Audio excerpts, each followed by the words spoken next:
All right, guys, this is Code Man's Auto. If this happens to you, we was trying to take this nut off of the shift rod, and you can see what happened. It broke off. I have another video on how to keep from doing this. A lot of guys on there tell me that I should not add heat, and when you don't add heat in a salt state, this is what'll happen. You will break that off, and then you have a big mess on your hands.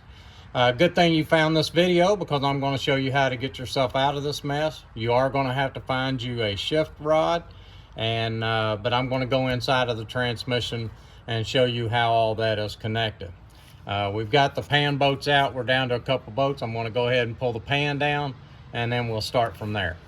All right, guys, we're about ready to fix this shift rod on this F-150, and what I want to tell you is anytime you're working on a shift linkage, shift cable, shift anything on a vehicle, make sure that you chalk your wheels.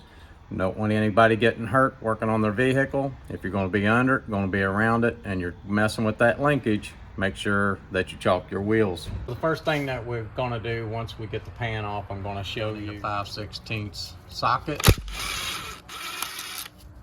Remove that bolt. Then you'll come in and you have a nut on the back side of your shift rod. Now, before you remove that nut and get that far with it, let me show you on the outside of your neutral safety switch. You see there are two 5/16 8mm bolts. We're going to take those two bolts out real quick.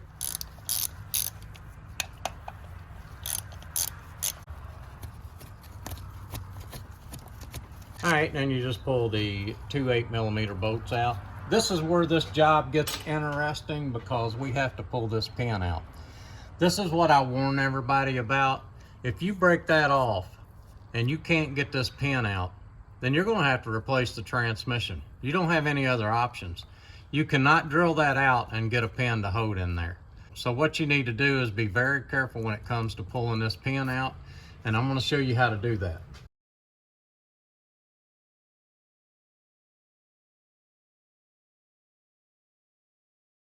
Okay, so now that we got the pin out, what you do up here is you can see that I can move the shift rod at that point back and forth.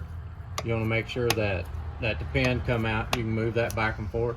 So you'll take this nut off of the opposite side at the 13/16, and what you can do is hold this side with a pair of channel locks or something like that while you're taking this nut off. Okay, so I've got the nut broke loose, and what you do is just take this nut completely off. Now this is important, guys. This is the part you don't want to mess up on, because this can cost you. And what I mean is, it'll make you confused on how this is supposed to go back together. When you pull this out, like that, hold the rooster cone up in there and shove the rooster cone back and lay it like that so it doesn't fall out. If you get this fall out and this rod comes out and you start trying to get it back up in there and it's going the wrong direction, it's hard to figure out how that rooster cone is supposed to set. So just hang it like that until you get your new part. Okay, so I've got my new neutral safety switch on. I wanted to show you that you see this groove in this shift rod. That groove is where that pin goes. The pin that you slide up in there slides up in this groove, and that's what holds that rod from moving back and forth. I just wanted to let you guys know that that's what you was trying to accomplish when you put that pin in there. So what we're going to do is just slide it back in there like this. We're going to line it up with our rooster cone, just like that. On the old shift rod, you can see these grooves cut in the sides. Those grooves are cut that way because the rooster cone will only go one way on the back side of that rod. Make sure that the rooster cone sets in those two slots. When you slide it into the rooster cone, make sure that those slots line up and it sets flush like that. You see how it's flush against the back of that rod? We're going to line it up with our rooster cone, just like that. And then we're going to put our nut back on the inside.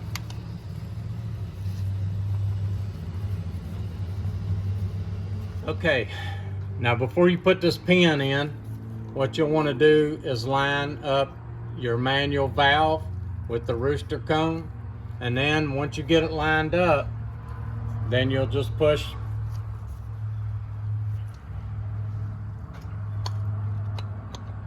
once you get that lined up, then you'll just slide it all in place like that. Okay, then you'll want to put your pin in, and you'll want to tighten up this nut. So let's get the pin in. Okay, so when you put this pin in, what you'll do is slide it up in there, and you'll move this until you feel it slide in a little bit more, and then you know you have it in the right slot. Guys, this is important what I'm about to tell you. In case you have to take this back apart, listen to me right here very carefully. Okay, so you see how that the casing is cut out for this pin? The pan sits right over top of that pin and holds it up in there. So you don't have to drive it all the way until it disappears. What you'll want to do, take the butt of a screwdriver and just knock it up in there until it's even with the pan. When it's even with the case right there, you know that the pan will set on it and hold it in place. That way, if you need to pull it back out, you can pull it back on it. What happens is guys drive that too far up in there, and then you can't get it out. So you don't know if it's that way or not when you break this off.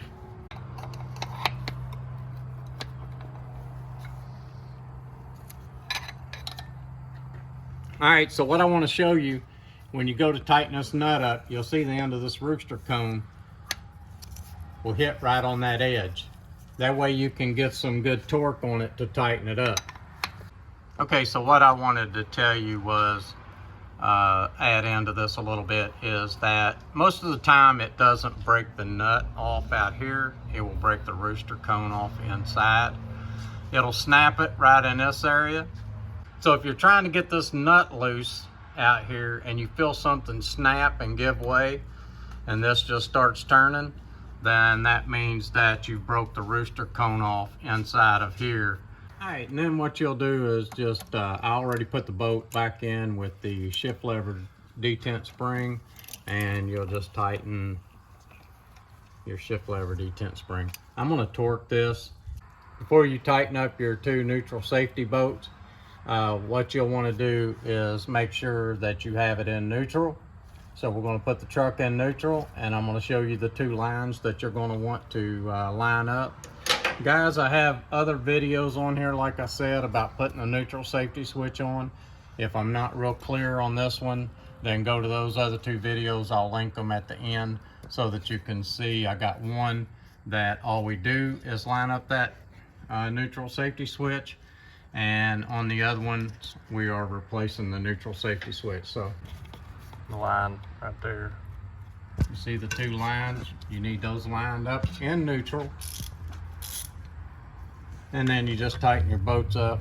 What I like to do is hold the switch while I'm tightening the bolts up so that I don't get it off the mark, and then I'll recheck it once I get the bolts tight. All right, take another look at it. Tighten up your other bolt.